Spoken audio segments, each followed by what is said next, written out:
The smell hit first, sweet and cloying, like fruit left to rot in summer heat mixed with something sharper, chemical.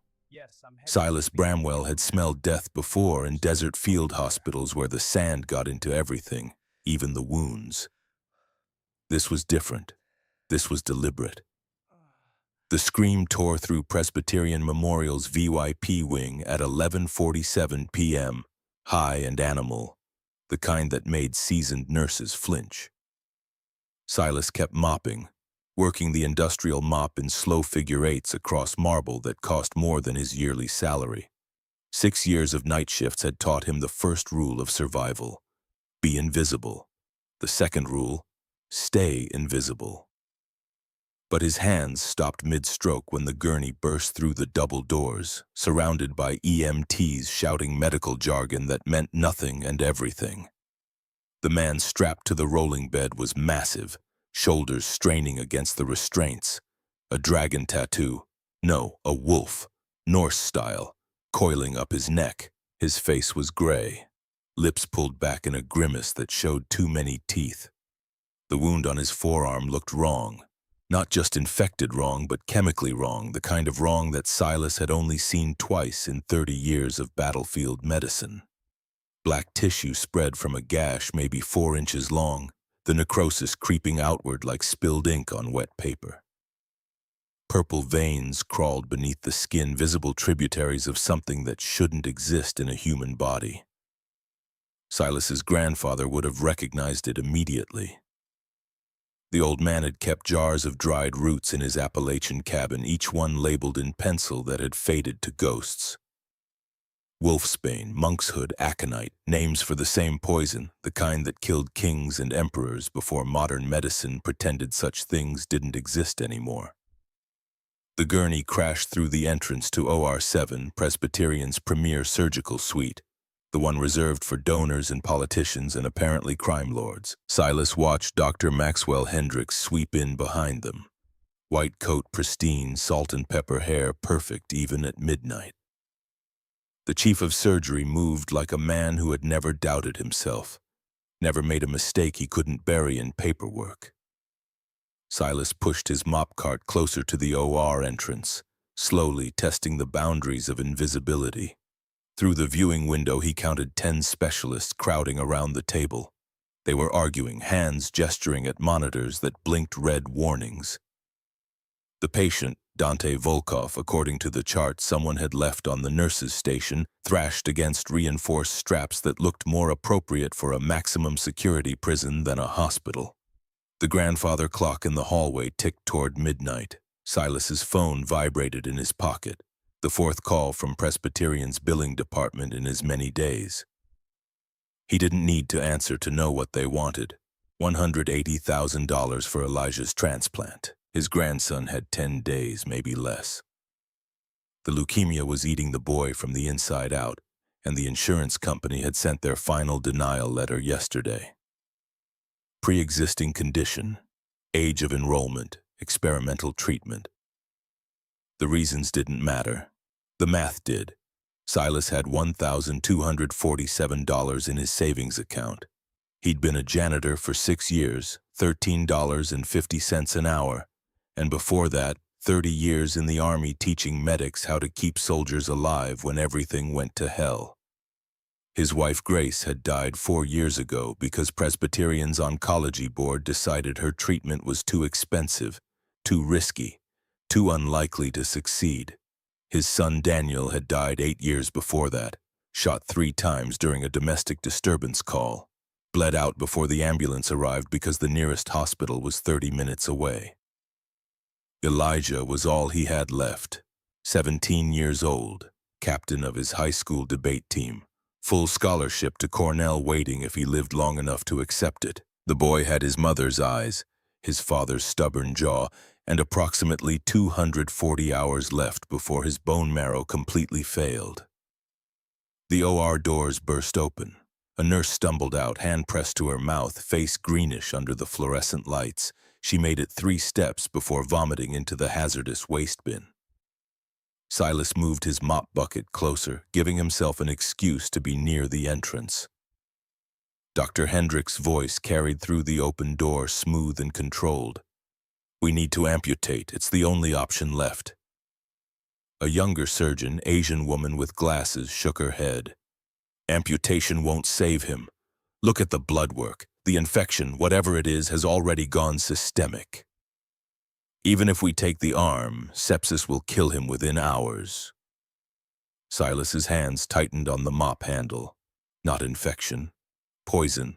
Aconite alkaloid, specifically based on the smell and the progression pattern. His grandfather had shown him the effects once, using a rabbit. The animal had convulsed for 17 minutes before its heart stopped, the same purple veins spreading under white fur. He shouldn't say anything. Shouldn't risk the job, the tiny paycheck that at least kept the lights on in his studio apartment. Shouldn't remind the doctors that the janitor existed, that he had thoughts, opinions, 30 years of experience that somehow counted for nothing, because he wore a blue jumpsuit instead of a white coat. The words came out anyway. That's not infection. The OR went silent. 10 pairs of eyes turned toward the viewing window, toward the old man in maintenance coveralls holding a mop like a weapon. Dr. Hendrick's expression shifted from confusion to contempt in the space between heartbeats. Excuse me? Silas stepped into the doorway, close enough to see the monitors, the failing vitals, the way Dante Volkov's chest heaved with each labored breath. The black tissue had spread another inch in the last 5 minutes, visible even from here. The necrosis pattern, the smell, that's not bacterial or viral, that's aconitine poisoning. Wolfsbane derivative. Every antibiotic you pump into him is feeding it, making it spread faster. Hendricks crossed the room in 3 strides. Up close, Silas could see the exhaustion around his eyes, the slight tremor in his hands that spoke of too much coffee. Or maybe something stronger. The doctor's cologne couldn't quite mask the smell of fear sweat. Security! 2 guards appeared. Big men in black uniforms who looked like they'd been carved from the same stone as the hospital's foundation. One of them grabbed Silas's arm, fingers digging in hard enough to bruise. This janitor is disturbing a critical procedure. Remove him permanently. The crowd had gathered now, nurses and residents drawn by the commotion like moths to flames. Silas saw their faces, the mix of curiosity and secondhand embarrassment, the way they looked through him rather than at him. In 6 years, maybe 3 people had learned his name. To everyone else, he was just the old man who mopped up their messes. The guard yanked him backward. Silas's hip hit the wall, pain flaring up his spine. His small leather pouch fell from his pocket, spilling dried herbs across the pristine floor. Chamomile for inflammation, willow bark for pain, yarrow for bleeding, the remnants of his grandfather's medicine. The knowledge that hospitals had spent a century trying to forget. Someone laughed. A young resident, probably fresh out of med school, probably drowning in student debt, and the certainty that her expensive education made her better than everyone else. Crazy old man thinks he's a doctor. More laughter. Silas let them drag him into the hallway, let them throw him against the wall hard enough to knock the breath from his lungs. He was 67 years old and invisible, and that meant he could disappear, could fade into the walls and watch, could hear things that people forgot to hide. Like Dr. Hendricks pulling out his phone, walking to the far end of the corridor, voice low but not low enough. He'll be dead within 90 minutes. The aconite is working exactly as you said. No, they don't suspect anything. They think it's antibiotic-resistant sepsis. Yes, I'm sure. Why are the other 2 million when it's done? Silas's blood went cold. Not an infection. Not an accident. Murder, dressed up in medical terminology and expensive equipment, happening in real time while 10 specialists watched and did nothing because they didn't know what they were looking at. The guard released him with a shove. You're fired, old man. Collect your shit and get out. If we see you on this floor again, we're calling the cops. Silas stumbled toward the janitor's closet, his real closet, the one on the third floor that nobody else used because the mop sink leaked and the fluorescent light flickered like a dying heart. His hands shook as he gathered his things, the battered lunchbox, the spare uniform, the photograph of Elijah taped to the inside of his locker. The boy was smiling in the picture, taken before the diagnosis, before the world became a countdown clock measuring life in days instead of years. He should leave, should walk out the employee entrance, take the subway back to the Bronx, try to sleep away the last few hours before Elijah's next round of chemotherapy that wasn't working, that was just buying time nobody could afford.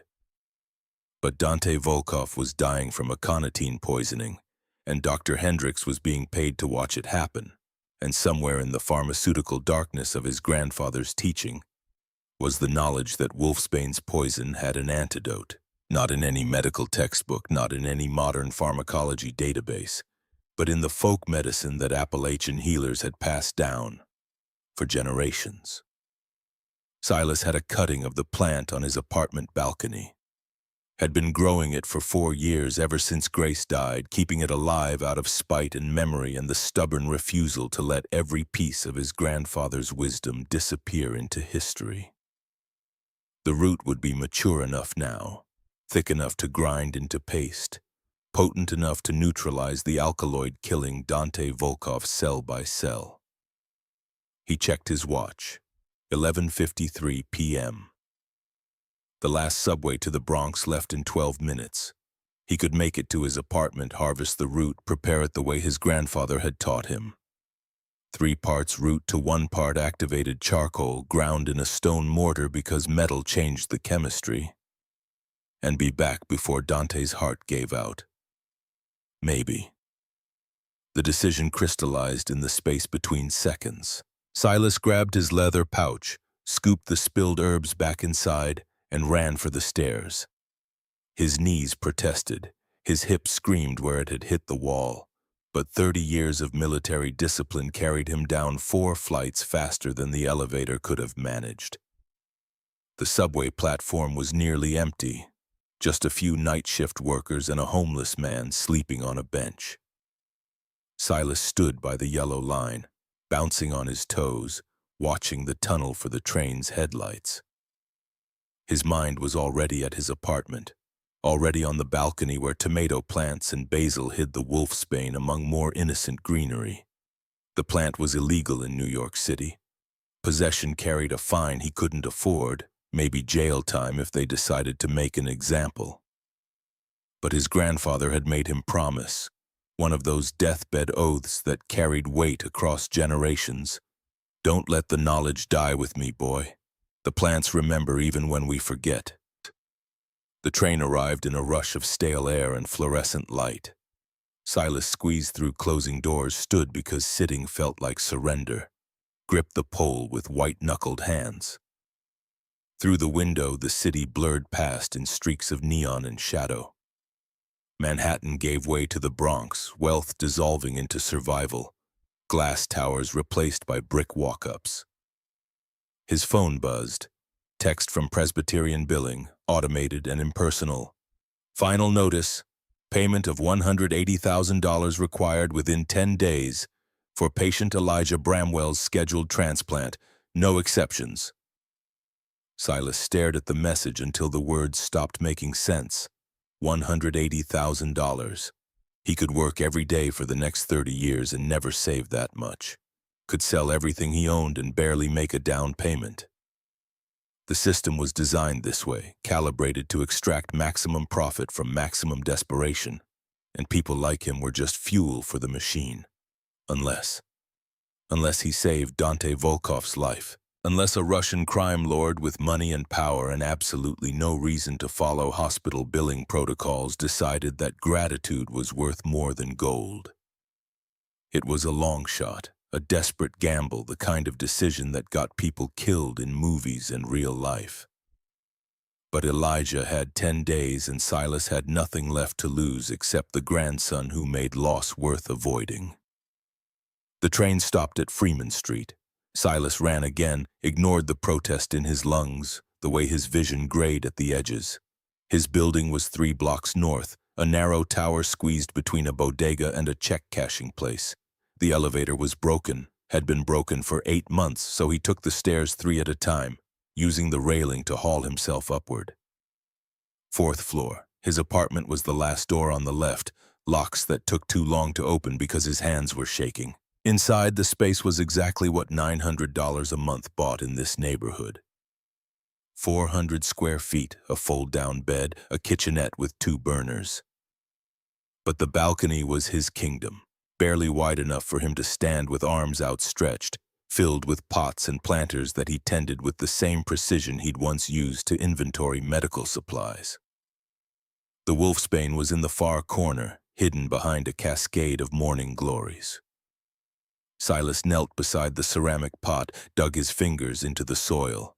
The root came up reluctantly, pale and twisted, shaped almost like a tiny human figure with arms and legs.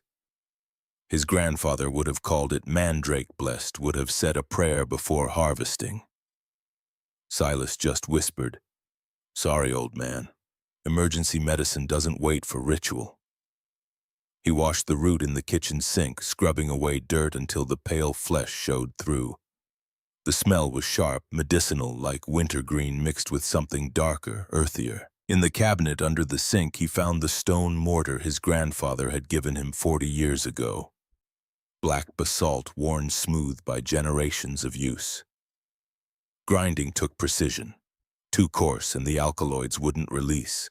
Too fine and the paste would be impossible to apply. Silas worked in circles, feeling the root break down under the pestle, fiber giving way to pulp, giving way to smooth paste. 3 parts root. He added activated charcoal from the emergency kit he kept for Elijah's stomach issues. 1 part worked it in until the mixture turned grayish-green, water next. 2 drops from the bottle he kept in the fridge, spring water because his grandfather had been specific about purity. The paste turned iridescent, catching the kitchen light in ways that made his eyes hurt. Perfect. Silas scraped the mixture into a glass vial, the kind he'd stolen from Presbyterian's sample lab months ago. Maybe 2 tablespoons, enough for 3 applications if he was careful. He wrapped it in a clean cloth, tucked it into his jumpsuit pocket, checked his watch. 12:17 a.m. He'd been gone 30 minutes. Dante Volkov had maybe 60 left, probably less if Hendricks decided to speed things along with the wrong medication. The subway ride back felt 3 times longer than the ride out. Silas stood by the doors, willing the train to move faster, watching station names flash by. The other passengers gave him space, probably reading desperation in his posture, probably assuming he was just another old man losing his mind. They weren't wrong. Presbyterian Memorial rose against the night sky like a monument to money, all glass and steel and architectural statements about healing. Silas approached the employee entrance, then stopped. The guard who'd thrown him out would be watching, would call the cops the second he showed his face. He needed another way in. 6 years of mopping floors had taught him the hospital's skeleton, the parts tourists and patients never saw. Service corridors ran behind the walls, freight elevators that smelled like garbage and antiseptic, ventilation shafts large enough for a man if that man was desperate enough to crawl through dust and darkness. Silas found the access panel near the loading dock, half hidden behind a dumpster. His multi-tool made quick work of the screws, muscle memory from 1,000 field repairs. The shaft beyond was dark and narrow, but just wide enough for his shoulders. He pulled himself up and in, replacing the panel behind him. The metal was cold against his palms and knees as he crawled forward, navigating by memory and the faint sound of air circulation. Left at the first junction, straight through the shaft that ran above the 3rd-floor hallway, up the vertical section that required bracing his back against one wall and his feet against the other, inching upward in darkness. Voices filtered through the metal, muffled but recognizable. Nurses discussing medication schedules, a doctor laughing at something on his phone, someone crying in a waiting room, the kind of broken sobs that spoke of bad news delivered without mercy. Silas kept moving, The shaft grew tighter here, his shoulders scraping against the sides. Dust filled his nose and mouth, made him want to cough, but coughing meant noise and noise meant discovery. He forced himself to breathe slowly through his teeth, counted each inhalation, focused on the crawl. He was directly above the VIP wing now, maybe 20 feet from room 1207 where Dante Volkov was dying by degrees. Through a vent grate, Silas could see into a storage room, empty except for stacks of linens and medical supplies. The vent cover was held by 4 screws, old and loose from years of humidity. Silas worked them free with his multi-tool, caught the cover before it could fall and clatter against the floor below. Then he lowered himself through the opening, hung for a moment from the lip of the shaft, and dropped. The landing was harder than expected. Pain shot through his ankles, his knees, up his spine. He stayed low, listening. Footsteps in the hallway outside, but they passed without stopping. Voices farther away, arguing about something medical and urgent. Silas cracked the storage room door open, peered into the corridor. The VIP wing at night was a different world from daytime chaos. Dimmer lights cast long shadows. Only a skeleton crew remained, nurses moving between rooms like ghosts. And standing outside room 1207 alone was Dr. Maxwell Hendricks. The surgeon was on his phone, turned away from the hallway, voice low but carrying, "Don't care how it looks, the job is done.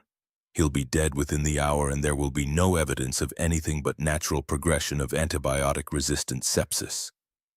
Pause. "I said I don't care. Your concerns are not my problem. My concern is getting the other $2 million.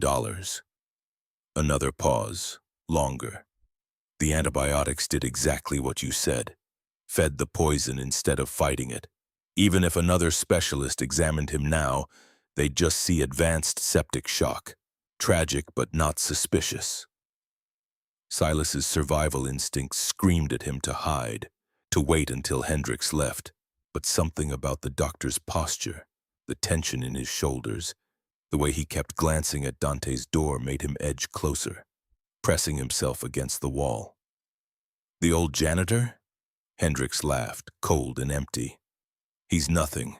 Saw nothing useful. If it makes you feel better, I'll have his work visa reviewed.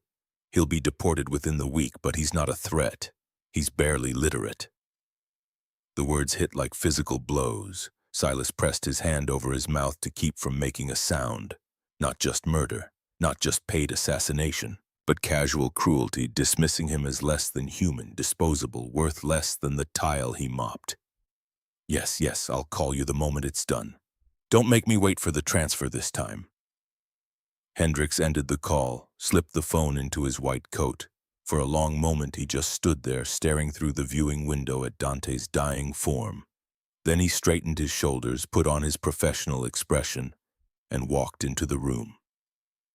Silas counted to 30, giving the doctor time to settle, to check vitals, to make his final notes before pronouncing the inevitable.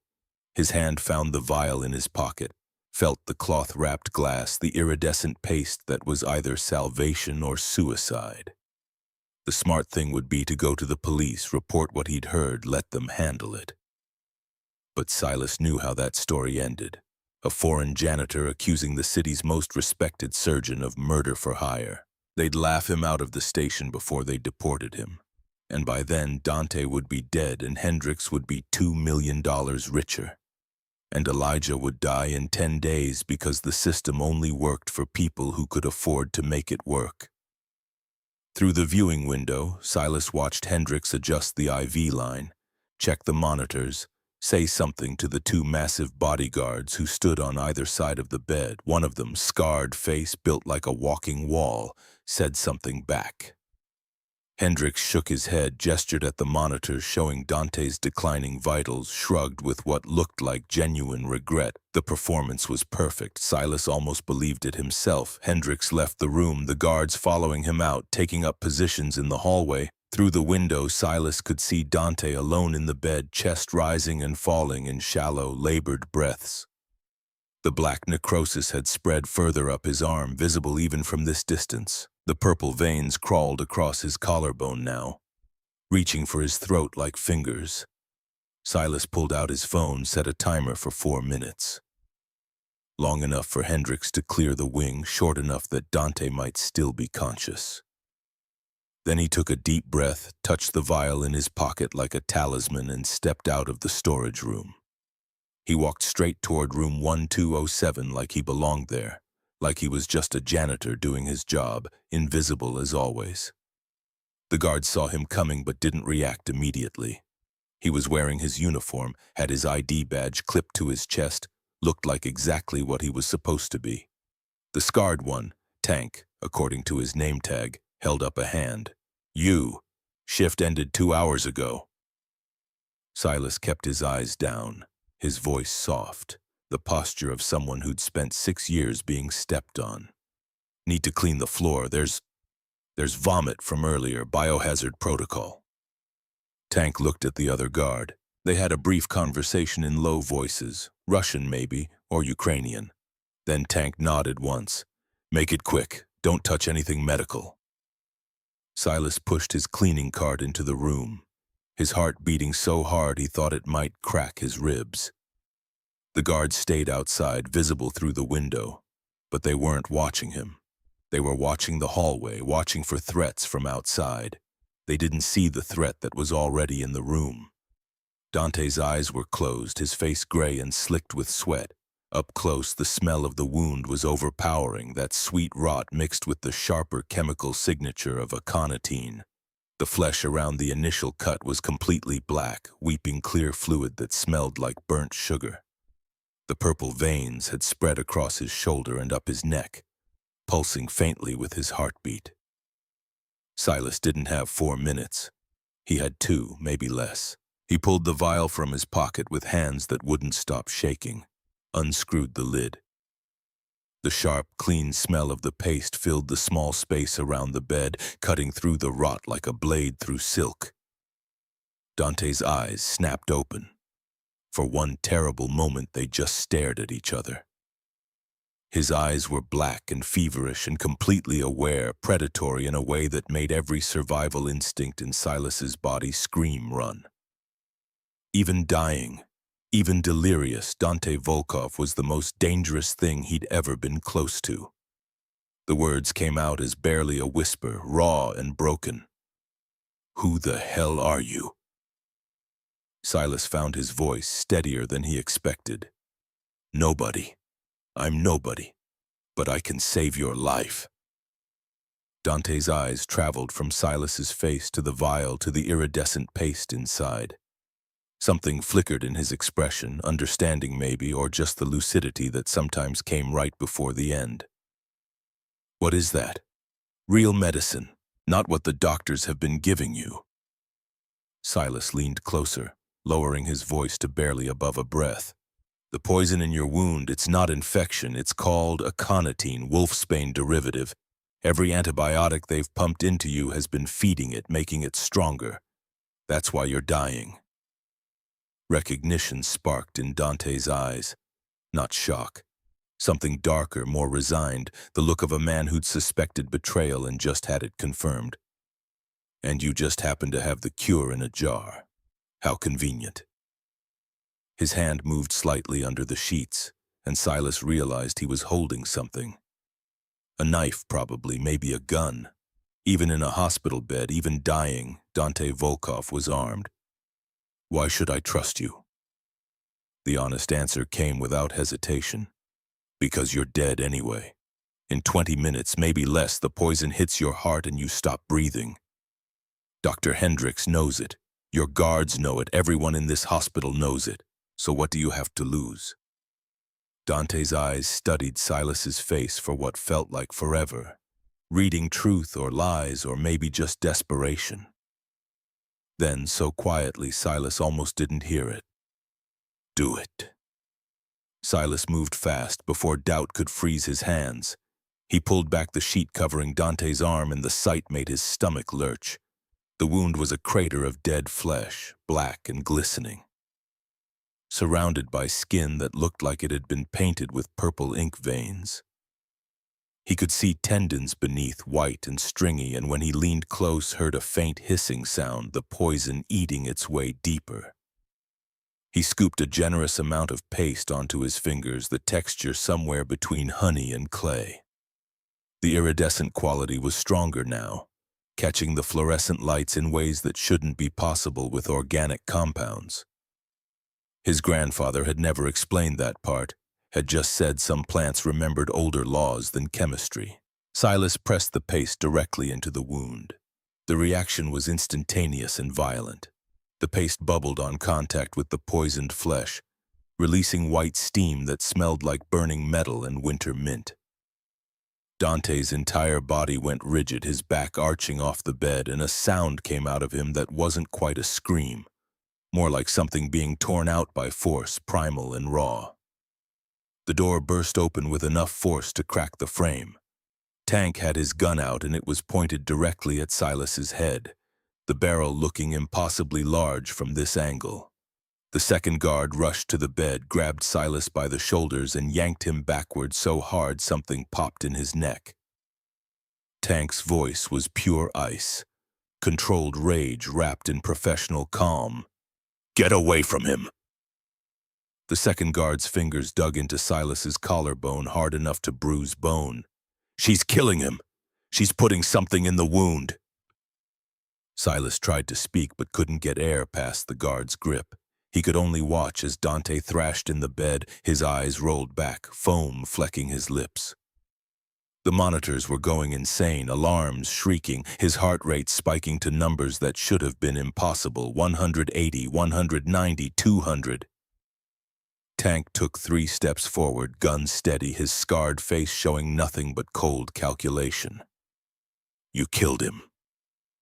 The barrel touched Silas's temple, cold metal against skin. Tank's finger moved to the trigger. Silas had maybe 2 seconds to live, maybe less, and all he could think was that Elijah would die alone in 10 days, that Grace had been right when she'd said his stubborn streak would get him killed eventually.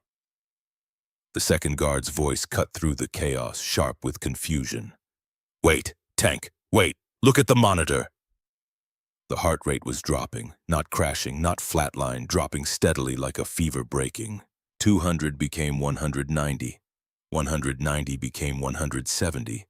170 became 150, settling finally at something that almost looked normal.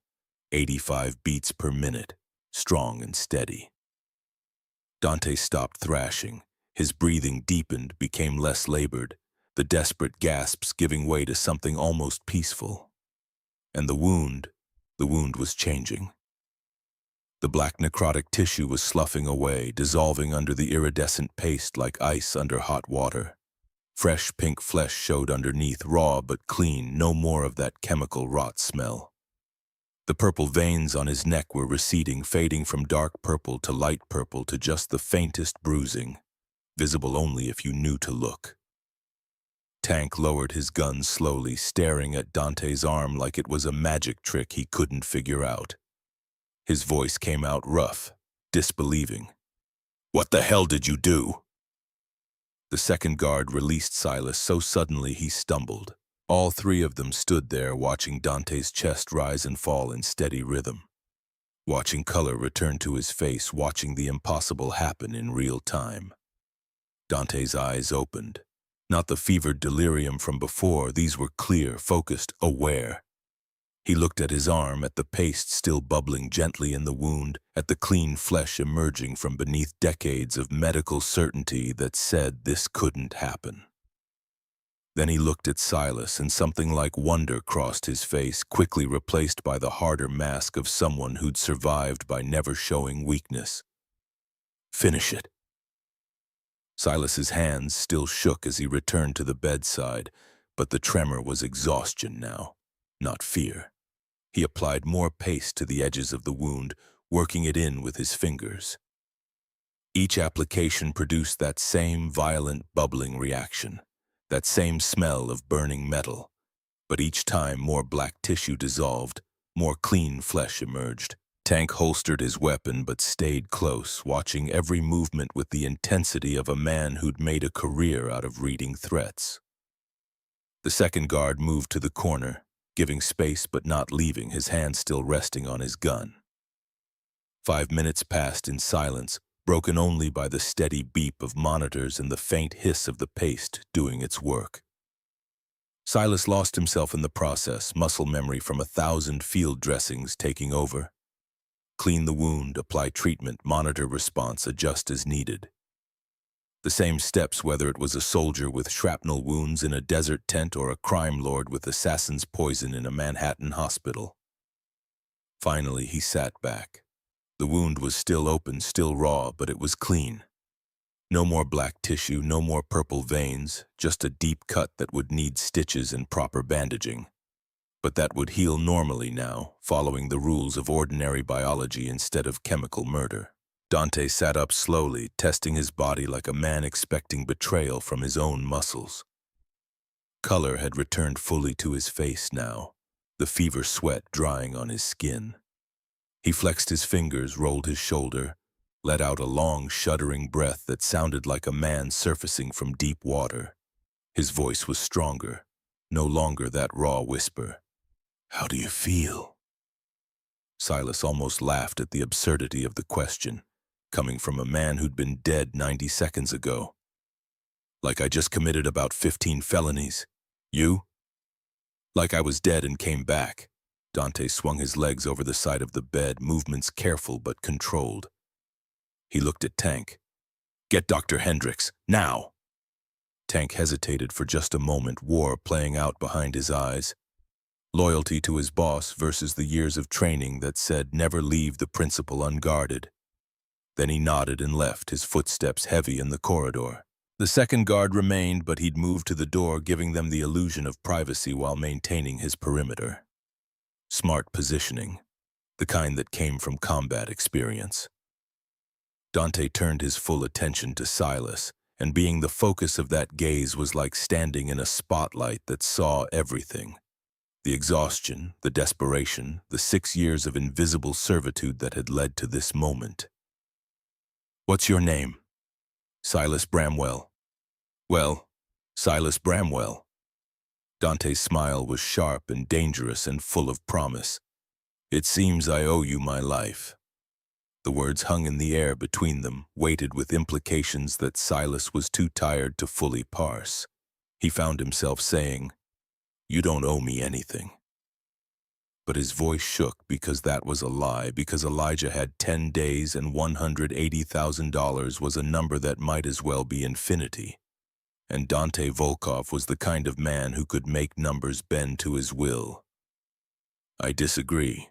Dante was still looking at his arm, at the clean wound where death had been eating him alive minutes before. "But we'll discuss payment later. First, I want to hear what you know about Dr. Hendricks." Silas's stomach dropped. He'd been so focused on the immediate crisis, on the paste and the wound and the gun to his head, that he'd almost forgotten the conspiracy that had started this entire chain of events. "I don't." Dante's voice was still soft, but there was steel underneath it now. The tone of someone who'd built an empire by knowing when people were lying. "Don't lie to me. You didn't risk your life to save a stranger out of pure altruism. You knew something. Tell me." The honest answer came easier than Silas expected, maybe because he was too exhausted for deception. "I heard him on the phone about 40 minutes ago. He was talking to someone, telling them you'd be dead within the hour, that the antibiotics had fed the poison like they'd planned, that he wanted his money." Something dangerous flickered in Dante's eyes, there and gone so fast Silas almost missed it. Not surprise, recognition, the look of a man who'd suspected betrayal and just had it confirmed. "What else?" "He said even if another specialist examined you, they'd just see septic shock from antibiotic-resistant infection. Nothing suspicious, no evidence of poison." Silas swallowed hard. The next part harder to admit because it made his own helplessness so stark. "And he said if it made his contact feel better, he'd have my work visa reviewed, have me deported within the week. Because you saw too much. Because I'm nobody." The words tasted bitter, familiar, shaped by 6 years of being invisible. Barely literate, according to him. Dante was quiet for a long moment, his expression unreadable. Then he reached for the call button beside his bed, not the white one that summoned nurses, but a different one, black and unmarked. Within seconds, 2 more guards entered the room, moving with the kind of efficiency that suggested they'd been waiting just outside. Dante's instructions came in rapid Russian, his voice carrying command weight that transcended language barriers. The guards nodded and left, their footsteps receding down the hallway. Tank returned moments later and his expression was grim. Dr. Hendricks is gone. Security says he left through the garage 10 minutes ago. We've got people tracking his car, but he ran. Dante's voice was ice, each word precise and deadly. He knew the timing, knew I'd be dead by now, knew the chaos that would follow. He ran the moment he thought it was safe. We'll find him. Tank's promise carried the weight of absolute certainty, the kind that came from years of making people disappear. I know you will. Dante shifted in the bed, testing his strength. The movement was careful, controlled, but Silas could see how much effort it took. He was alive, but he wasn't healthy. Not yet. But right now, I want to know who else is involved. Someone in this hospital helped arrange this. Someone gave him access, helped him disguise the poison as infection, made sure the antibiotics kept flowing. He looked at Silas, really looked at him, seeing past the janitor's uniform to the man underneath. You work here. You see things other people miss. Who else was involved? Silas thought back over the past week, over the parade of specialists who'd examined Dante's wound. Most of them had seemed genuinely baffled by the case, frustrated by their inability to help, but there had been one person who'd seemed almost satisfied by Dante's decline, who'd nodded like it was expected when Dr. Hendricks announced that amputation was the only option. The director of hospital operations. The name came reluctantly because naming names felt like crossing a line he couldn't uncross. Thomas Aldridge. He was here yesterday when Dr. Hendricks said amputation was necessary. Most of the staff looked upset, but Aldridge just nodded like it was what he'd been waiting to hear. And? He's the one who approved keeping your room completely isolated. No second opinions from outside specialists, no transfers to other facilities. Complete lockdown on your case, citing security concerns. Dante absorbed this, his face showing nothing. But Silas saw Tank's expression harden, saw the way his hand moved toward his phone. Whatever was about to happen to Thomas Aldridge, it wouldn't be pleasant. Bring me Aldridge.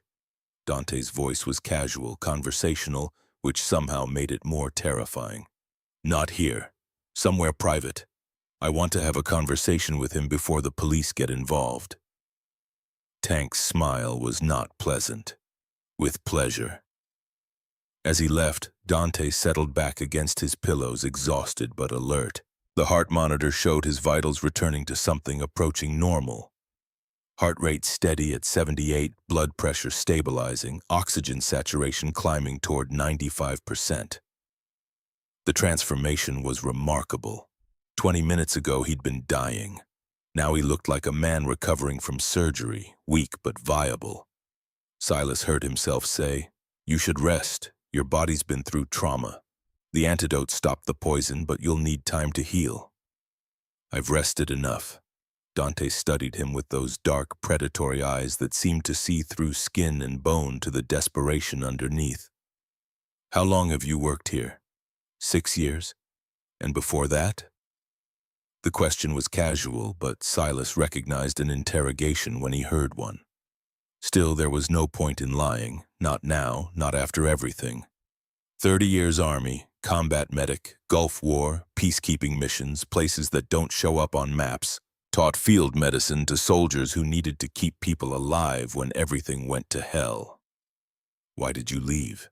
Didn't leave. Retired. Mandatory age out at 63. The bitterness crept into his voice without permission. Came back to New York, tried to find work. Turns out military medicine doesn't translate well to civilian hospitals. No degree, No credentials they recognized, just 30 years of keeping people breathing under fire. So you became a janitor. Needed the paycheck. My wife Grace had cancer. Treatment was expensive, experimental, not covered by insurance. I took what I could get. Silas looked down at his hands, weathered and scarred, the hands that had saved Dante but couldn't save Grace. She died 4 years ago. This hospital's oncology board decided her treatment was too expensive, too risky, too unlikely to succeed. Understanding flickered across Dante's face, quick and sharp. And that's why you're here, why you stayed. Partly. The other part is my grandson Elijah, 17, leukemia, needs a bone marrow transplant that costs $180,000. Insurance denied the claim. Hospital billing gave me 10 days to come up with the money or... Silas couldn't finish the sentence. Didn't need to. Dante's expression said he understood perfectly, understood the arithmetic of desperation, the way the system crushed people who couldn't afford to make it bend. You saved my life, hoping I'd save his. It wasn't a question, but Silas answered anyway. I saved your life because my grandfather taught me you don't let people die when you know how to help them. The money, that was just hope. Stupid, desperate hope. Dante was quiet for a moment, his gaze distant, calculating. Then, your grandson will have his transplant. I'll call the hospital board myself, tonight. They'll approve the procedure, cover the full cost, and they'll do it with gratitude. Relief hit Silas so hard his knees went weak. He gripped the bed rail to stay upright, his vision blurring at the edges. I can't. You can and you will. I pay my debts, Silas Bramwell, always. Dante's voice softened slightly, almost gentle. But that's not the only debt I owe. You exposed a conspiracy that would have killed me. You risked your job, your safety, probably your life. That deserves more than just covering medical bills. He paused, letting the words settle, watching Silas's reaction. You're not going back to mopping floors. The statement hung in the air, heavy with implications. Silas's throat went dry. What do you mean? I mean I'm buying this hospital. Or rather, I'm acquiring controlling interest. My lawyers are already drawing up the paperwork. By morning, Presbyterian Memorial will be a subsidiary of Volkov Enterprises. Dante's smile was sharp, satisfied. Which means I control everything. Staffing, budgets, policies, medical decisions, all of it. Silas stared at him, unable to process the casual way Dante was reshaping reality with a phone call and a bank transfer. You're buying the hospital. 60% of the shares, yes. Enough to make the changes I want. And the first change I want is you. Me? Director of Integrative Medicine. New position, new department. Your job will be to work with our doctors, bring traditional healing knowledge into modern practice, save lives the way you saved mine. Dante leaned forward, his intensity focused like a laser. Full salary, full benefits, and enough security that nobody will dare touch you. The offer was too much, too fast, too impossible to be real. Silas heard himself say, I can't. I'm not qualified. I don't have a degree. You're more qualified than half the doctors in this building. You just proved that. Dante's voice took on an edge, harder now. I'm not asking you to run the hospital. I'm asking you to do what you do best. See what others miss, heal what others can't, and teach these arrogant doctors that their fancy degrees don't mean they know everything. But honorary doctorate from Columbia Medical School. My foundation has been a major donor for years. They'll process the paperwork within the week. Dante waved away Silas's protest like it was a minor detail. Or if you prefer, we'll fund your return to medical school, full tuition, hold your position until you graduate with proper credentials. Your choice. It was too much. The hospital purchase, the position, the doctorate, the casual rewriting of institutional barriers that had kept Silas invisible for 6 years. His mind spun, trying to find the catch, the trap, the price that hadn't been named yet. Why? The question came out raw, desperate. Why do all this? You could just pay me and send me away." Dante was quiet for a long moment, looking out the window at the New York skyline, the city of money and power and people who got crushed between the two. "Because I was dead, truly dead. The best doctors in New York had given up on me. My own people were preparing for war, and then a man I'd never met, a man who had every reason to let me die, risked everything to save me." He turned back to Silas, and for the first time the predator's mask slipped enough to show something almost human underneath. "You didn't do it for money or power or favor. You did it because it was right, because you saw someone suffering and you knew how to help." His smile was small and genuine. "People like that are rare in my world, Silas Bramwell. I'd be a fool to let you disappear back into invisibility." The words settled into Silas's chest, warm and dangerous, the kind of recognition he hadn't felt since Grace died, since his son was killed, since the army decided he was too old to be useful. For 6 years he'd been invisible, less than furniture, a ghost in a blue jumpsuit. And now this man, this dangerous man who built empires on violence and loyalty, was offering to make him seen. "People like me usually don't last long in your world." "No." Dante's agreement was matter-of-fact, honest in a way that was almost refreshing.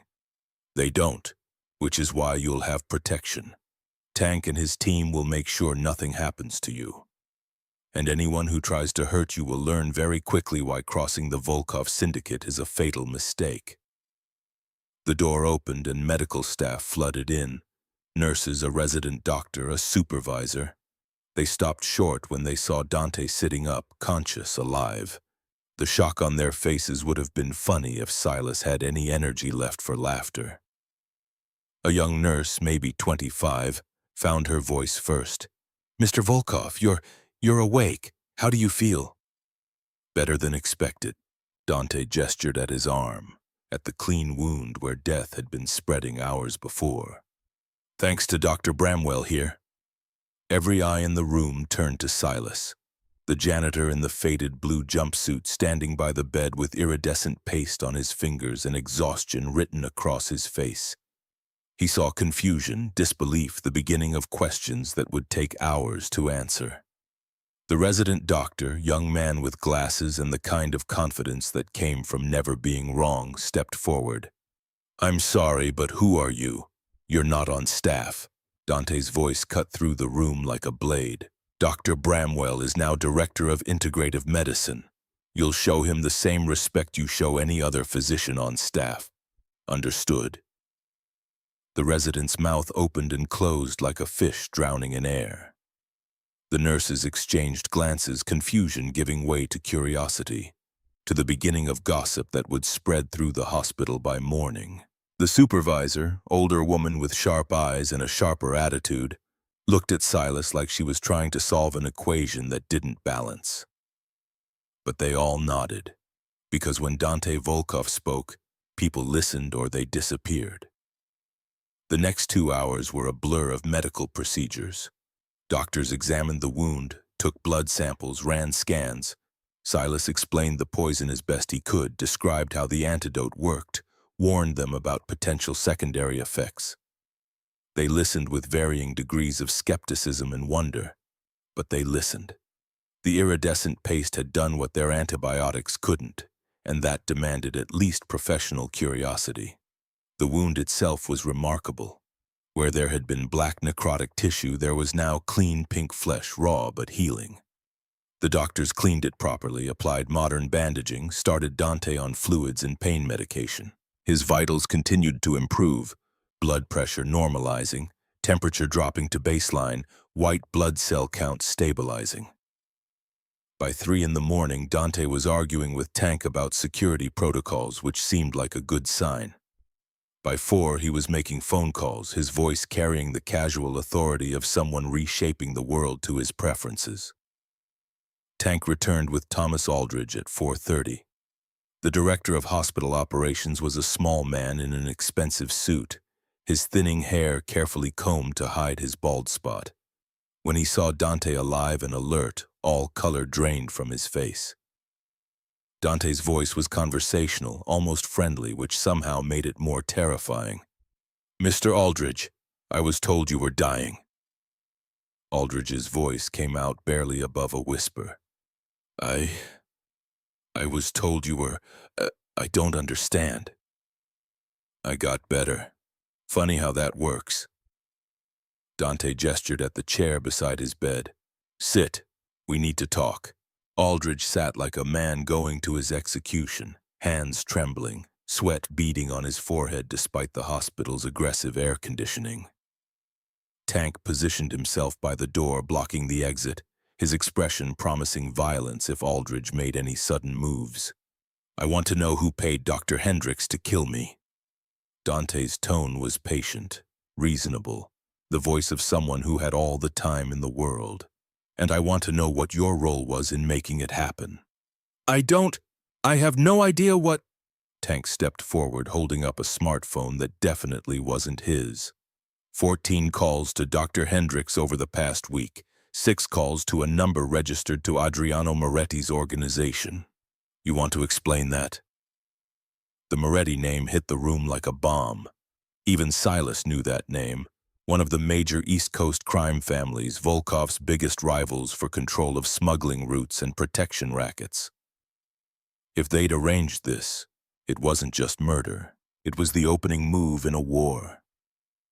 Aldridge's face went from white to gray, the color of someone who'd just realized how badly they'd miscalculated. Please, I can explain." "I'm listening." Dante's voice was still calm, but Silas saw the tension in his shoulders, the way his hand rested just within reach of the knife he'd undoubtedly hidden somewhere in the bed. They threatened my family." The words came out in a rush, desperate and broken. "My daughter. She's 12. They had photos of her leaving school, of my wife at the market. They said if I didn't help, if I didn't keep the outside specialists away, they'd—" He choked on whatever came next, tears streaming down his face in a display of fear so raw it was almost painful to witness. Dante studied him for a long moment, reading truth or lies, or maybe just the depth of terror that made people do terrible things. "And Dr. Hendricks? They paid him, a lot, enough that he didn't need threats." Aldridge's voice was barely audible now. "He was supposed to let the poison work, make it look natural. By the time anyone suspected foul play, you'd be dead and he'd be in another country. But I'm not dead." Dante's smile was sharp and cold. "Thanks to Dr. Bramwell here, which means Dr. Hendricks's plan failed, which means everyone involved is now exposed." He paused, letting that sink in, "Including you." Aldridge started to shake, full-body tremors that spoke of a man facing consequences he'd never prepared for. "Please, my family had nothing to do with this. It was just me. Just me following orders because they said my daughter—" Dante held up a hand, silencing him. "Tank, verify his story. If his family really was threatened, get them somewhere safe. The Moretti organization likes to tie up loose ends." Tank nodded. "On it." Dante turned back to Aldridge, and something in his expression softened slightly. Not mercy exactly, but understanding. "You're going to give the police everything. Every phone call, every meeting, every piece of evidence that connects Dr. Hendricks and the Moretti family to this. You're going to cooperate fully, and in exchange, I'll make sure your family stays safe. Do you understand?" Aldridge nodded frantically. Yes, anything. I'll give them everything." "Good. Tank will escort you to the precinct. If you try to run, if you try to warn anyone, if you do anything except exactly what I've told you—" Dante's voice went very quiet. "Your daughter won't make it to her 13th birthday." The threat hung in the air, absolute and final. Aldridge nodded again, beyond words now, just a man who'd gambled with forces beyond his control and lost everything. Tank let him out, and the room fell silent except for the steady beep of monitors. Silas stood by the window, watching the city wake up, the sun starting to paint the sky in shades of pink and gold. He'd been awake for 26 hours straight, His body ached, his mind felt like static, and he'd just witnessed a crime lord threaten a man's child while casually buying a hospital. Dante's voice cut through his thoughts. "You're exhausted. Tank will take you to one of our safe houses. It's secure, comfortable, close to the hospital. Sleep, eat, process everything that's happened. Then we'll talk about your future." Silas turned from the window. "I have my own apartment. You had your own apartment. As of now, it's under surveillance by Moretti's people. They know who you are, know where you live, know you're the reason I'm still breathing." Dante's expression was serious, almost gentle. "Until this is resolved, until we've dealt with everyone involved, you're staying somewhere safe, non-negotiable." The word safe felt foreign, disconnected from anything Silas had experienced in the past 6 years. But he was too tired to argue, too wrung out to fight against the tide of Dante's certainty. Tank appeared in the doorway, fresh and alert despite the hour. "Car's ready. I'll get you settled." Silas followed him out into the hallway, past nurses who stared at the janitor walking with Dante Volkov's head of security, past the VIP wing that had been his hunting ground for 6 years, down to the parking garage where a black Mercedes waited with tinted windows and the promise of violence barely concealed. The drive to Tribeca passed in silence. Silas watched the city scroll past, the early morning commuters already filling the streets, the world continuing as if nothing had changed. But everything had changed. Dante Volkov was alive, Dr. Hendricks was running, and Silas Bramwell, invisible janitor, was apparently now doctor. Silas Bramwell, director of integrative medicine, with enemies who wanted him dead and allies who traded in the same currency. The safe house was a penthouse, all glass and steel and views that cost more per month than Silas made in a year. Tank showed him the security features, cameras, panic buttons, reinforced doors, with the casual efficiency of someone who'd done this 1,000 times. "Get some rest. I'll have clothes and supplies brought up. If you need anything, there's a phone by the bed, direct line to our security team." Then he was alone. Silas stood in the middle of the penthouse, looking at luxury he couldn't process, exhaustion finally catching up to him. He made it to the bedroom, sat on the edge of a bed that probably cost more than his car, and pulled out his phone. One missed call from Elijah. One text, sent at 2 a.m. "Grandpa, where are you? Nurses said you didn't come by. Are you okay?" Silas's hands shook as he typed back, "I'm fine. Something came up.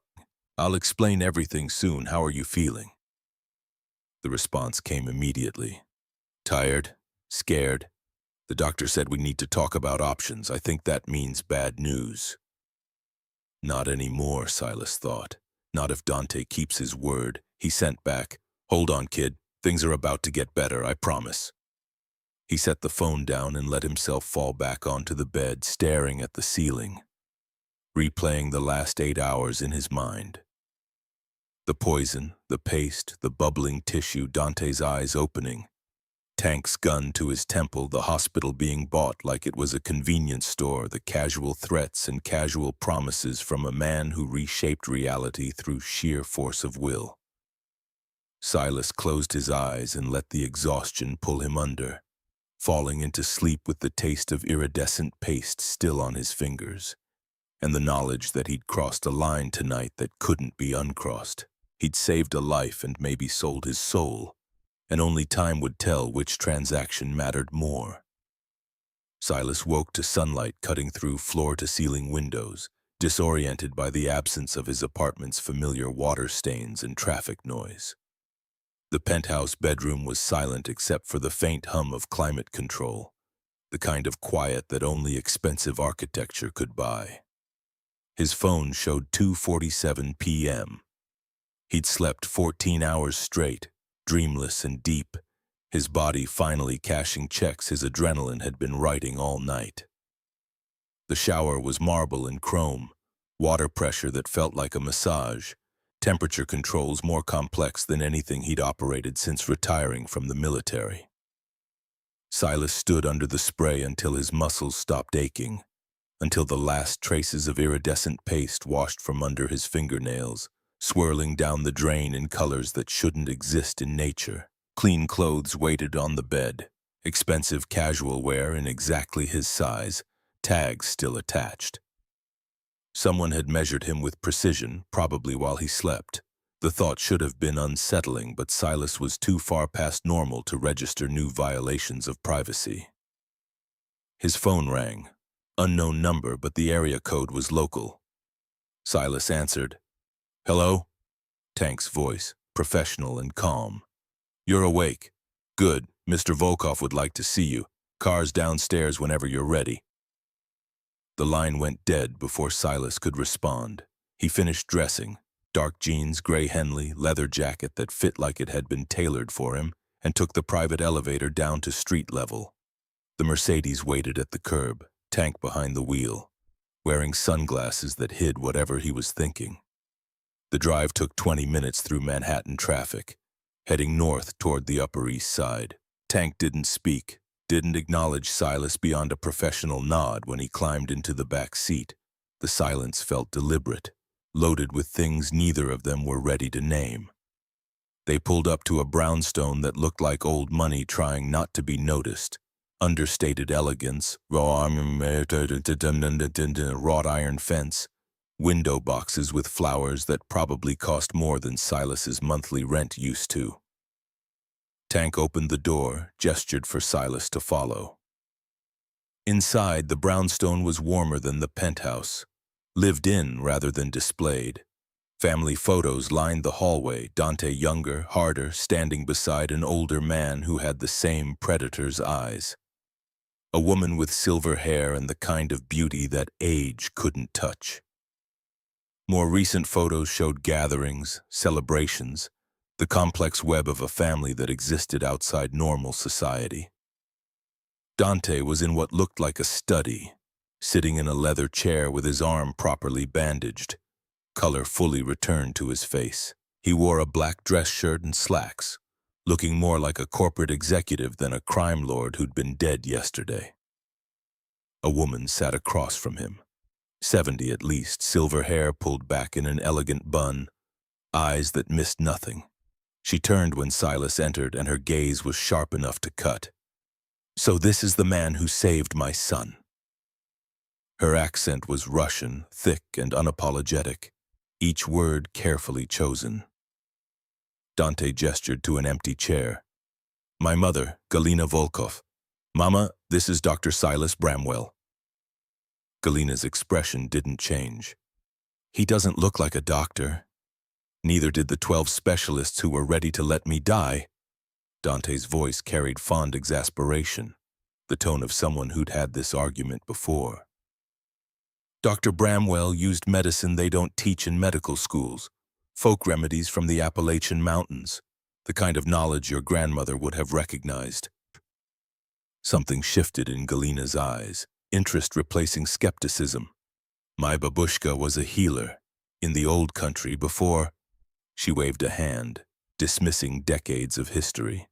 She knew plants, herbs, things that doctors called superstition, until someone was dying and modern medicine failed. Then they came to her. Silas found his voice. "My grandfather was the same. Lived in the mountains, treated people who couldn't afford hospitals or didn't trust them. He said the plants remember things we've forgotten." Galina nodded slowly, approval replacing suspicion. "Your grandfather was wise. The old ways work because they're true, not because we believe in them." She stood, crossed to a cabinet, pulled out a bottle of vodka that looked older than Silas. "We drink. To your grandfather. To my babushka. To knowledge that survives." The vodka burned going down, smooth and harsh in equal measure. Galina poured 3 glasses without asking, the gesture somewhere between hospitality and test. Silas drank because refusing felt dangerous, because something in Galina's eyes said she was measuring him against standards he didn't fully understand. When the glasses were empty, she set them down with finality. "You have permission to court my son." Dante laughed, the sound genuine and warm. "Mama, it's not like that. I know what it's like. You owe him your life. That creates bond stronger than blood sometimes. She looked at Silas, her expression serious. You will be family now, whether you want to or not. The Volkov family protects its own, but we also test our own. You understand? Silas understood he was in water far deeper than saving a life, that Galina Volkov was offering something that came with invisible price tags and unspoken obligations. I understand. Good.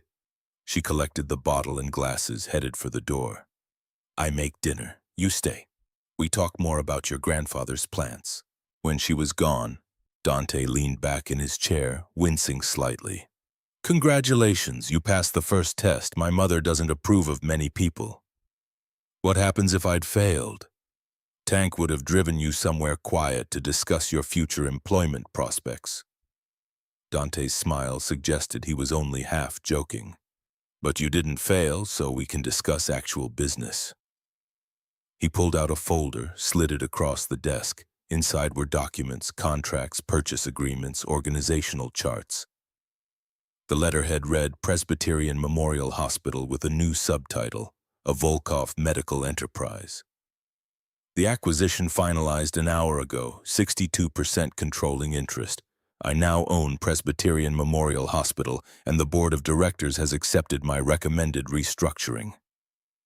Silas flipped through the documents, seeing his own name repeated in places that didn't make sense. Director of Integrative Medicine, Department Head, Research Budget Allocation. Effective immediately, your office is being prepared now, 4th floor, corner suite overlooking the park. Dante's voice carried satisfaction, the tone of someone who enjoyed rewriting rules. Your first task is to hire staff. I want at least 3 physicians willing to learn traditional medicine, 2 research assistants and consultants from whatever healing traditions you think are worth preserving. The scope was overwhelming, impossible. I don't have the credentials to... Dante slid another document across the desk. Honorary Doctorate in Integrative Medicine from Columbia Medical School, dated today, signed by the Dean of Medicine with enough flourishes to suggest someone had been paid very well to make this happen very quickly. Now you have credentials. The ceremony is scheduled for next month if you want the full academic experience, but the degree is legally binding as of this morning. Silas stared at his name in embossed gold lettering, feeling like reality had become untethered from anything he recognized as normal. You can't just buy a medical degree. I didn't buy it. I made a very generous donation to Columbia's research fund, and they decided your lifetime of practical experience was worth recognizing. Dante's expression was matter-of-fact. The distinction matters legally even if it feels the same to you. The argument died in Silas's throat because what was the point? Dante Volkov had decided to remake the world, and apparently the world was cooperating. He changed tactics.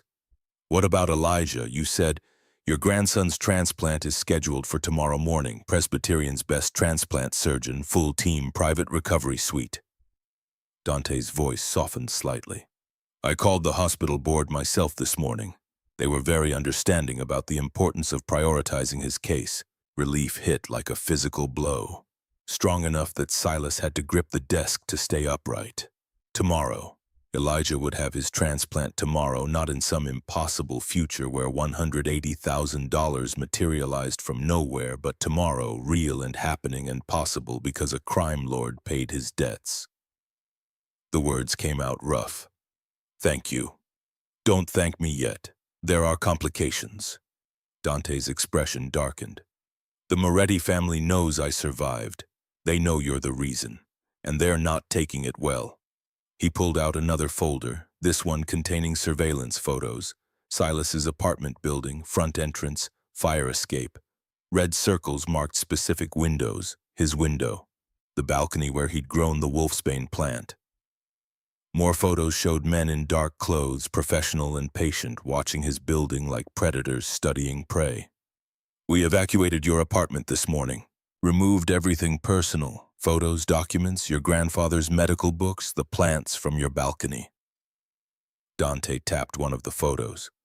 The wolfsbane is being cultivated in a secure facility. The other plants are in my mother's greenhouse. She was very impressed by your collection.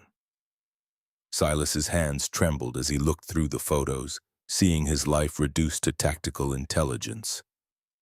They're going to kill me. They're going to try. Which is why you don't go anywhere without Tank or one of his team. No exceptions, no negotiation. Dante's voice carried absolute authority. The Moretti organization is old school. They see you as an insult, a loose end, someone who made them look weak. They'll come for you eventually. Eventually? They're dealing with other problems right now. Thomas Aldridge gave the FBI everything. Phone records, meeting notes, wire transfer receipts. The Moretti family is facing multiple federal investigations, and several of their key people are already in custody. Dante smiled, sharp and satisfied. Dr. Hendricks was picked up in Miami this morning trying to board a plane to Rio. He's being extradited back to New York. The news should have brought satisfaction. Justice served and enemies caught. Instead, Silas felt only exhaustion at the machinery of violence that kept turning, grinding people up regardless of who was right or wrong. And that makes me safe? That makes you safer. Not the same thing. Dante stood, testing his balance, still weak but functional. Which brings me to the other reason I asked you here. I want to show you something. He led Silas through the brownstone, down to a basement that had been converted into something between a gym and a shooting range. Targets lined one wall, workout equipment the other, the smell of gun oil and old sweat permeating everything. 3 men were training.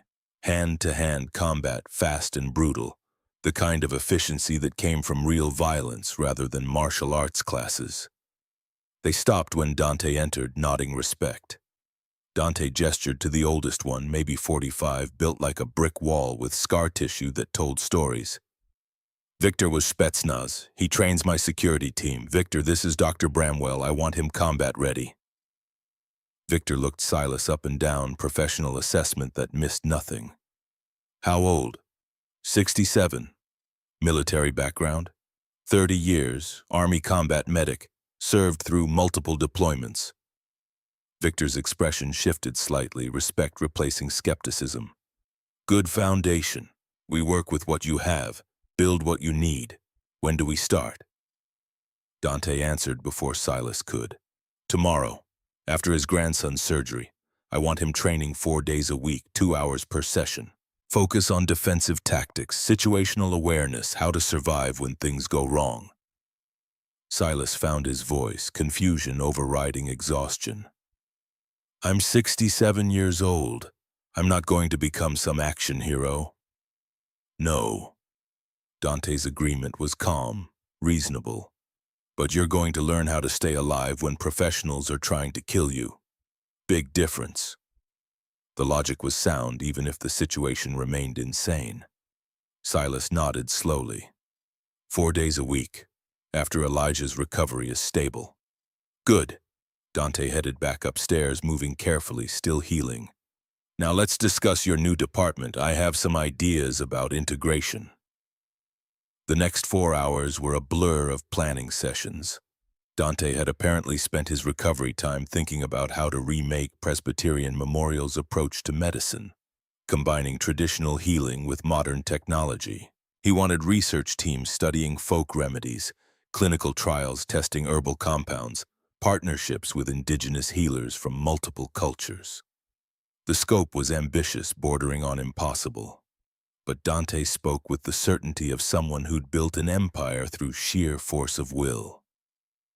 Silas found himself sketching organizational charts, proposing research directions, naming healers his grandfather had mentioned who might still be alive and willing to share knowledge. Galina called them for dinner at 7. The meal was elaborate. Borscht, pelmeni, black bread that tasted like childhood memories Silas didn't have. She asked questions about Appalachian medicine while they ate, comparing notes with her own grandmother's teachings. finding common threads between mountain folk remedies and old Russian healing traditions. Somewhere between the second course and dessert, Silas realized he was being welcomed into something larger than employment, that the Volkov family operated on different rules than corporate hierarchies or military chains of command. This was older, more fundamental, the kind of loyalty that came from shared danger and mutual debt. His phone rang during coffee. Elijah's number. Silas excused himself, stepped into the hallway. "Hey, kid, how are you feeling?" Elijah's voice was confused, cautious. "Grandpa, what's going on? The hospital called. They said my transplant is scheduled for tomorrow morning. They said everything's approved, everything's covered, and I should be here by 6 a.m. That's right. But we couldn't afford it. They sent the denial letter. You said we'd have to find another way." Silas leaned against the wall, suddenly bone-tired. "We found another way. It's complicated, but it's real. You're getting your transplant tomorrow." Silence on the other end, then. "You didn't do anything illegal, did you?" The question was so earnest, so worried that Silas almost laughed. "Not exactly. I helped someone who needed help, and they're returning the favor." "That doesn't sound like you. You always said to stay invisible, keep your head down, don't make waves." "Yeah, well." Silas looked back into the dining room where Dante and Galena were discussing something in rapid Russian. "Sometimes staying invisible means letting people die. I couldn't do that this time." Elijah was quiet for a moment. "I'm scared, Grandpa." "Me too, kid. But we're going to get through this. You're going to have the surgery, beat the cancer, and go to Cornell like your mom wanted." "What about you? Are you okay? You sound different." Different was an understatement. 48 hours ago, Silas had been a janitor counting pennies and days. Now he was Dr. Bramwell, director of integrative medicine, with enemies who wanted him dead and allies who operated outside the law. Different didn't begin to cover it. "I'm fine, just tired. Get some rest tonight. I'll be there in the morning before they take you to prep." "Okay. And Grandpa? Thank you for everything, for not giving up." The line went dead. Silas stood in the hallway, phone in hand, feeling the weight of what he'd done settling into his bones. Saving Dante hadn't just bought Elijah's transplant. It had bought entry into a world that operated on violence and loyalty in equal measure, where debts were paid in blood or money with no middle ground. Tank appeared at the end of the hallway. "Ready to head back? Mr. Volkov said you need rest before tomorrow." The drive to the penthouse passed in silence. Silas watched the city lights, thinking about Elijah, about Dante, about the strange mathematics that had turned one desperate act into this cascade of consequences. Tank pulled up to the curb, engine idling. "The transplant will go well. Mr. Volkov's doctor is the best in the state. Your grandson is in good hands." It was the most Tank had said directly to Silas since they'd met. The words carried weight beyond simple reassurance. "Thank you." "Don't thank me. Just stay alive. Mr. Volkov doesn't need another funeral this year." The penthouse felt less foreign now, more like a temporary refuge than a gilded cage. Silas made tea using the kitchen that probably cost more than his entire apartment building, sat by the floor-to-ceiling windows, watched New York City pretend to sleep. His phone buzzed. Text from an unknown number. "We know where your grandson is. We know when the surgery is scheduled. Call off the investigation or he doesn't wake up from anesthesia." Silas's blood went cold. He forwarded the message to Tank immediately, fingers shaking. The response came back within seconds. "Security already doubled at hospital. Grandson's room is being moved to secure wing. Don't engage, we handled this." But the message had made its point. The Moretti family wasn't defeated, just cornered. And cornered predators were the most dangerous kind. Silas tried to sleep but couldn't. Spent the hours until dawn pacing the penthouse, checking his phone obsessively, imagining scenarios where tomorrow went wrong in every possible way. At 4 a.m., Tank knocked on the door. "Time to go. Hospital's ready for us." Presbyterian memorial at dawn was different from the nighttime chaos Silas remembered. Cleaner, quieter, the kind of professional calm that preceded major surgeries. Tank led him through service corridors to a private wing Silas hadn't known existed. High security, restricted access, the kind of place where politicians and celebrities recovered from procedures they didn't want public. Elijah was in a corner suite, already in a hospital gown, looking young and scared and trying to hide both. He managed a weak smile when Silas entered. "Hey, Grandpa. Nice escort." Tank took up position outside the door, visible through the window, a statement to anyone watching that this patient was protected. Silas sat beside the bed, took Elijah's hand. "How are you feeling?" "Like I'm about to get cut open and have someone else's bone marrow installed." Elijah's attempt at humor fell flat. The doctor explained everything, said the match is really good, 98% compatibility, said I have excellent chances. "You're going to be fine. You can't know that." Silas squeezed his grandson's hand, feeling how thin it had become, how the leukemia had eaten away muscle and fat until only determination remained. "No, but I can tell you that the surgeon is the best in New York, that this hospital just got acquired by people who have a vested interest in making sure you recover and that you're stronger than this disease." Elijah looked at him, really looked, seeing past the tired grandfather to something harder underneath. "Who did you help, Grandpa? Who's powerful enough to make all this happen?" The honest answer was complicated, dangerous, not something a 17-year-old should know. But Elijah deserved truth, even partial truth. Someone who was dying from poison that the doctors couldn't identify. "I used Grandpa's old medicine, the plant remedies from the mountains, saved his life. He's paying me back by making sure you get yours saved too. Is he a good person?" The question was impossibly naive, the kind only someone who hadn't lived in the gray areas could ask. "He's a complicated person, but he keeps his word, and right now that's what matters." The surgical team arrived at 5:30. Nurses, anesthesiologists, the surgeon herself. Dr. Catherine Walsh was 50, competent professional, with the kind of confidence that came from successful outcomes rather than arrogance. She explained the procedure again, answered Elijah's questions, projected calm certainty that made the impossible feel routine. When they wheeled Elijah toward the OR, he reached out, grabbed Silas's hand one more time. "If something goes wrong, nothing's going wrong. But if it does, tell Mom I tried, tell her I made it as far as I could." Silas's throat closed around words that wouldn't come. Elijah's mother, his daughter-in-law, had died 3 years after his son, cancer like Grace, like the universe had decided his family was easier to kill than protect. Elijah was the last thread connecting him to Daniel, to Grace, to the life he'd built before it all fell apart. "You tell her yourself, when you're 90 and surrounded by great-grandchildren." Elijah smiled, weak but real, and then they took him through the double doors into sterile brightness where Silas couldn't follow. Tank materialized at his elbow. "Recovery is 6 to 8 hours. You should eat, rest. Nothing happens until he's awake."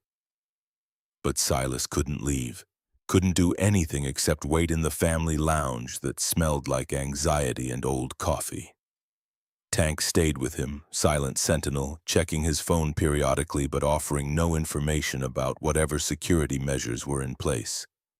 3 hours into the wait, a nurse appeared.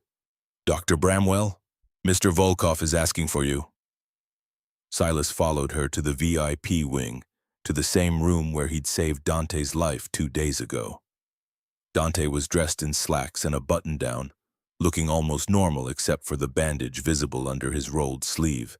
Another man sat across from him, 60, expensive suit, the kind of lawyer who charged by the millisecond.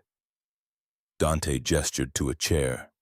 "Silas, this is Harrison Webb, my attorney. We're finalizing your employment contract."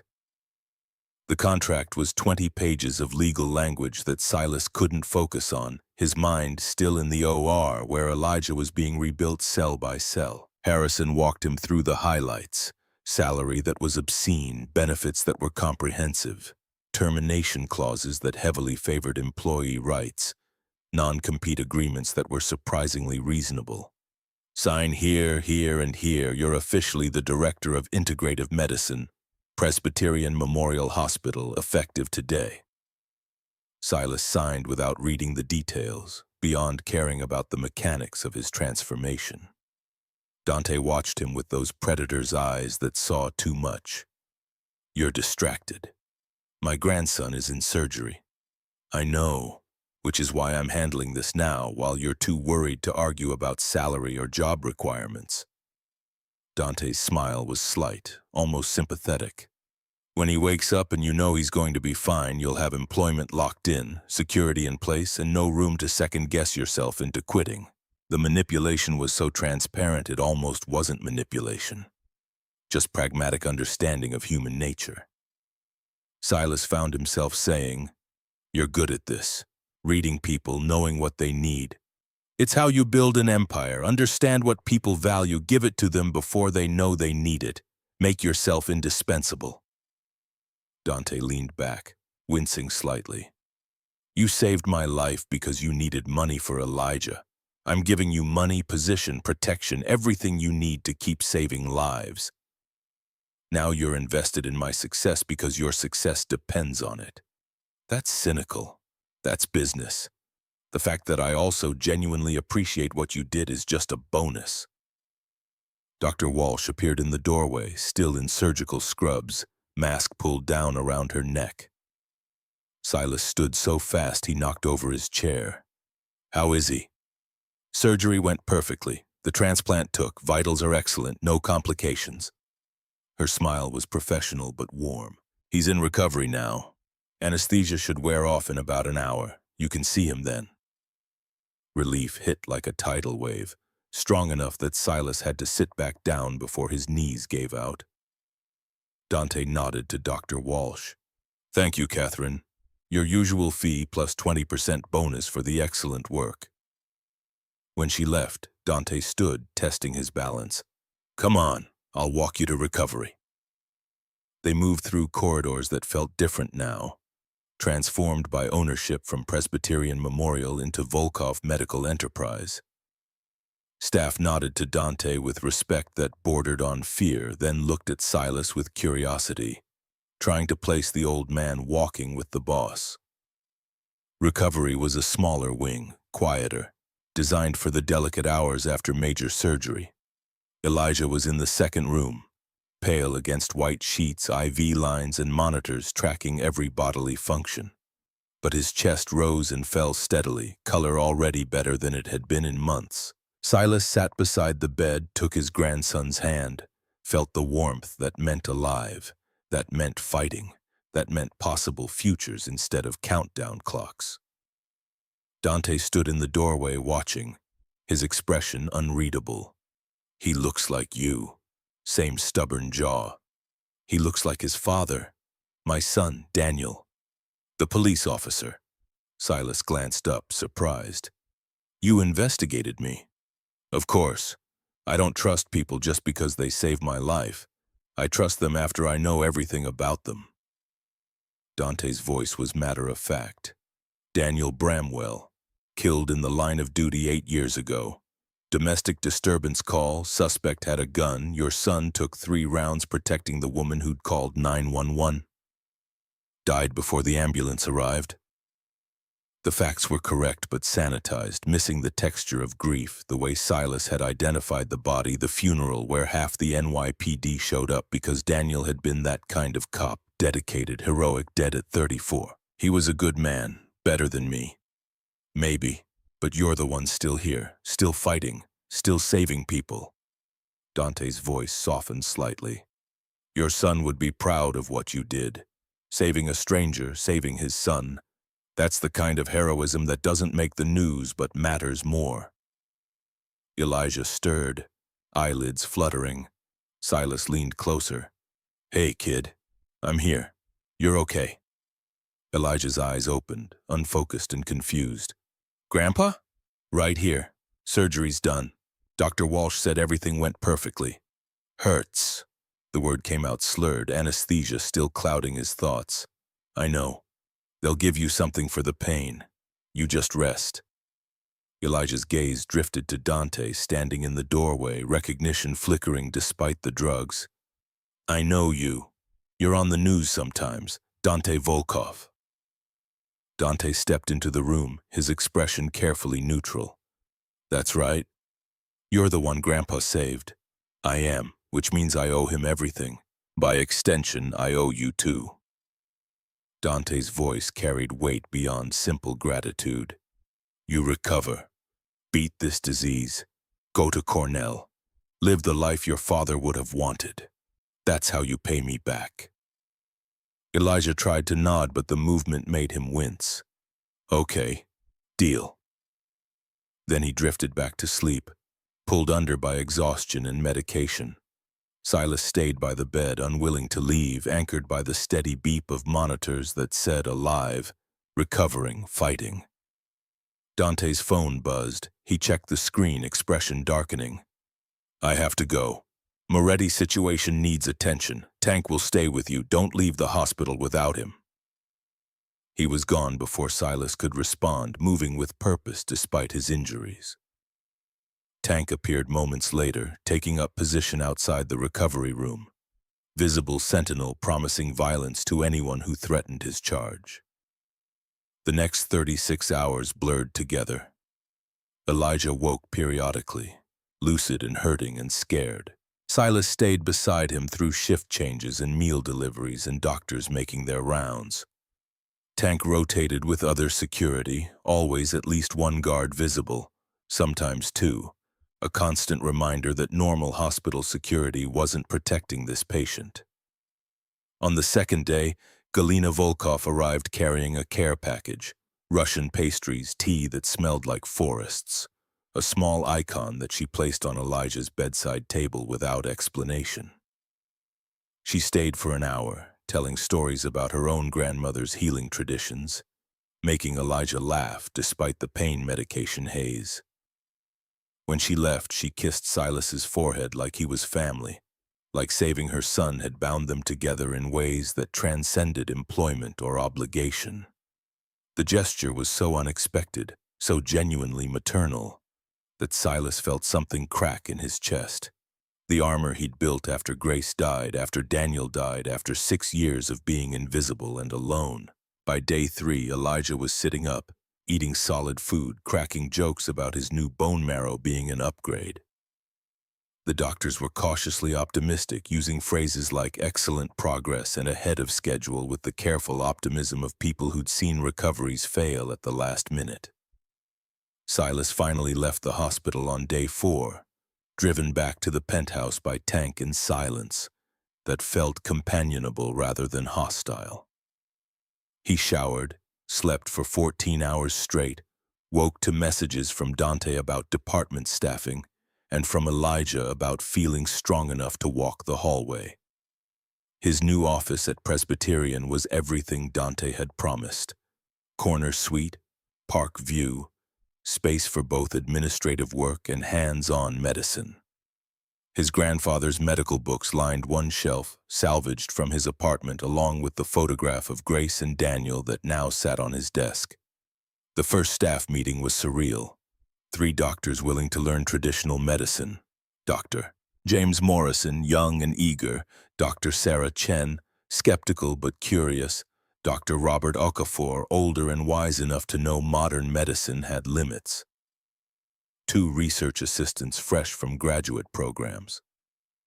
An administrative coordinator who looked terrified of Silas's lack of credentials, until he started discussing alkaloid extraction methods, and she realized he knew more than most pharmacologists. They spent 6 hours outlining research priorities, clinical trial protocols, partnership opportunities with indigenous healers. Silas felt his grandfather's presence hovering over the discussion, approving of knowledge being preserved, shared, integrated into systems that had tried to erase it. By week 2, Elijah was cleared to go home, not to Silas's old apartment, which Dante had declared compromised, but to a secured facility in Brooklyn that looked like a normal brownstone but had security measures that would shame most embassies. Galina had prepared a room for him, filled it with books and medical equipment and the kind of suffocating care that only Russian grandmothers could provide. Silas visited every evening after work, still adjusting to his new life, still waiting for the other shoe to drop. It came on a Wednesday. He was in his office reviewing research proposals when Tank appeared in the doorway, expression grim. "We have a situation. Mr. Volkov needs you. Now." The drive took 20 minutes, heading to a warehouse in Red Hook that looked abandoned but hummed with the kind of quiet activity that meant serious business. Tank led him inside past guards who looked like they'd seen combat into a back room where Dante waited with 3 other men. On the floor, tied to a chair and bleeding from a dozen small cuts, was Dr. Maxwell Hendricks. Dante's voice was conversational, almost friendly. "Dr. Hendricks has been very cooperative. He's told us everything about the Moretti family's plan, about the payment structure, about the 6 other targets they had lined up after me."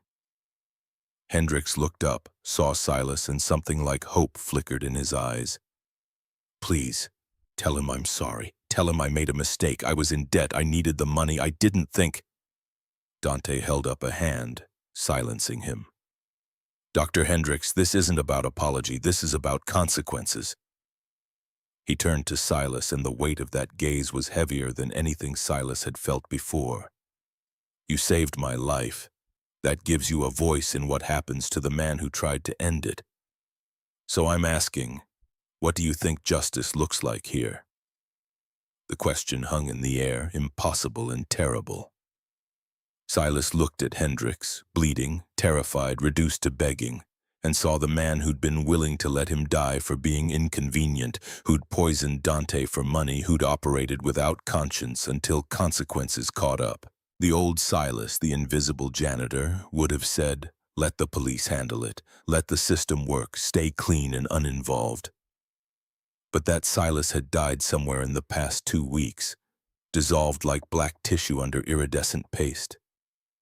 The new Silas, Dr. Bramwell, who drank vodka with Russian crime lords and built medical departments on blood money, heard himself say, "He tried to kill you. That's attempted murder. But he failed because I stopped him, so he doesn't get the clean death he was willing to give you." Dante's smile was sharp, satisfied. "What do you suggest? Prison. Real prison. Where the Moretti family's enemies are waiting. Where every day he'll remember that 2 men beat him. One who saved a life he tried to end and one who refused to die on his schedule." Hendricks started crying, ugly, desperate sobs. "Please, no. They'll kill me in there. The Moretti people, the Volkov people, I'll be dead in a month." "Then I suggest you cooperate with the authorities very thoroughly." Silas's voice was steady, colder than he'd known it could be. "Give them everything, names, accounts, plans. Maybe if you're useful enough, someone will keep you breathing." Dante nodded to Tank.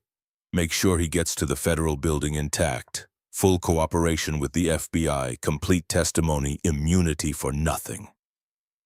As they dragged Hendricks out, still sobbing, still begging, Dante poured 2 glasses of whiskey. "You're learning how to operate in my world, how to balance mercy and justice, how to make choices that matter." Silas took the glass, drank, felt the burn settle into his chest alongside all the other transformations of the past 2 weeks. "I'm not sure I like who I'm becoming." "Nobody does at first, but you'll get used to it. The person who saves lives and the person who decides consequences, they're not as different as you think." Outside, sirens wailed in the distance.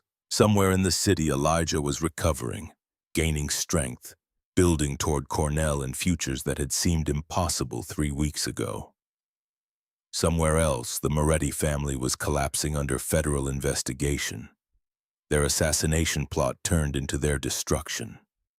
And in a warehouse in Red Hook, Silas Bramwell stood beside a crime lord who'd remade his life, drinking whiskey that cost more than his old monthly salary, becoming someone his grandfather would have recognized, A healer who understood that sometimes saving lives meant making terrible choices about whose lives were worth saving.